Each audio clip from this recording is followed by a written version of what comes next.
Let's talk about clearing fractions. When we talk about clearing fractions, we're talking about situations like these equations that you see here that are full of fractions. We all know how much you guys love to work with fractions, right? But the good news is that I can change these equations so that they don't have any fractions.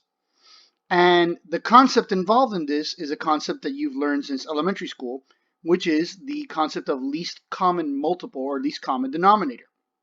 So what you're going to do is you're going to look at each equation and you're going to think of every term in the equation as a fraction and you're going to look for the least common denominator. So let's take a look at this first example here. We have 1/4 n minus 1/4 equals 13 over 2 minus 2n. First thing I want to do is, again, I want to think of every term in this equation as a fraction. So I don't want to think of this as a negative 2n. I want to think of this as a negative 2n over 1. Okay? Now, I'm going to look at my denominators. I have two 4s, a 2, and a 1. And I have to think, what is the least common multiple of 1, 2, and 4? And the answer is 4. Now, what am I going to do with that number is I'm going to multiply the entire equation by 4. Okay? By the whole number 4. So hopefully you'll see what happens here when I distribute. I'm going to multiply everything in this equation by 4. Now, when you multiply a whole number by a fraction, one way to think of it, and the best way to think of it here is divide the whole number by the denominator of the fraction and multiply it by the top. So for example here, when I see 4 times 1/4 n, well, what's 4 divided by 4? 1. Now multiply by the top. Times 1 is 1. So 4 times 1/4 n becomes 1n, or n. Now let's go to the next step here, negative 1/4. Again, what is 4 divided by 4? 1 times negative 1, it's negative 1. Now on the other side of the equation, here my denominator is a 2, right? So what's 4 divided by 2? 2. Times 13, that's 26. And my final term here, I have a 1 as my denominator. So 4 divided by 1 is 4. And 4 times negative 2n is negative 8n. So now look at our new equation. Both of these equations are equivalent.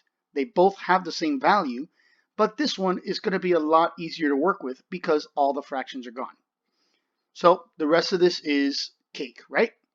So I have variables on both sides. I have a 1n on the left and a negative 8n on the right. I'm going to get rid of negative 8n. I'm going to add 8n to both sides. I have now 9n minus 1 equals 26.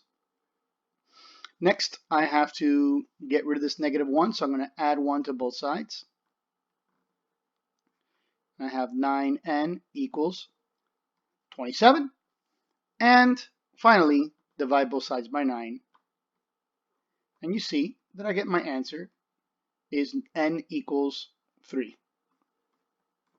And hopefully you see just how much easier it was to solve this equation after I cleared the fractions than if I had tried to work with all these fractions. Of course, you would have still gotten the same answer. It just would have been more complicated. Let's take a look at this next example here. Negative 1/12 plus 2/3 k equals 7/4 k plus 1. So again, I'm going to think of this 1 as a 1 over 1. And I'm going to look at my denominators, 1, 4, 3, and 12. What's my least common multiple? Or my least common denominator? It's going to be 12. So I'm going to multiply this entire equation by 12. Again, remember, you're going to divide by the denominator and then multiply by the top. So let's go ahead and do this. Here, 12 divided by 12 is 1 times negative 1 is negative 1. Next term. Here I have 2/3 k, right? So 12 divided by 3 is 4 times 2 is 8. So this becomes positive 8k. On the right-hand side, 12 divided by 4 is 3 times 7 is 21. So this becomes 21k. And 12 divided by 1 is 1 times 1 is 12. So here we are. I have negative 1 plus 8k equals 21k plus 12. What am I going to do next? Well, I have variables on both sides. I'm going to subtract 8k from both sides. And this gives me here -1 equals 13k plus 12. Next, I have to get rid of that positive 12, so I'm going to subtract 12 from both sides. 12s cancel out here, and I have -13 equals 13k. Finally, I am going to divide by 13. And I get k equals -1. Easy? I think so. Once you get the hang of it, makes life a lot easier than working with the fractions.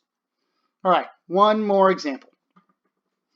-7/12 plus m equals 4/3 m minus 4.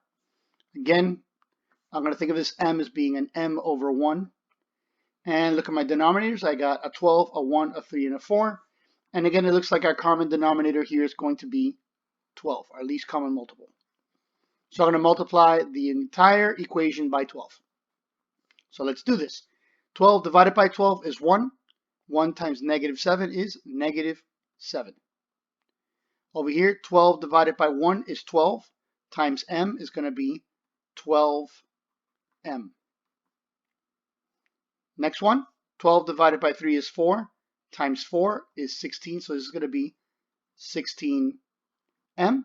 And finally, 12 divided by 4 is 3, times -5 is -15. Okay, once again, we've got variables on both sides, so I am going to subtract 12m from both sides. This gives me -7 equals 4m minus 15. Next, I have to get rid of this -15, so I'm going to add 15 to both sides. And now I have here 8 equals 4m. And finally, divide both sides by 4.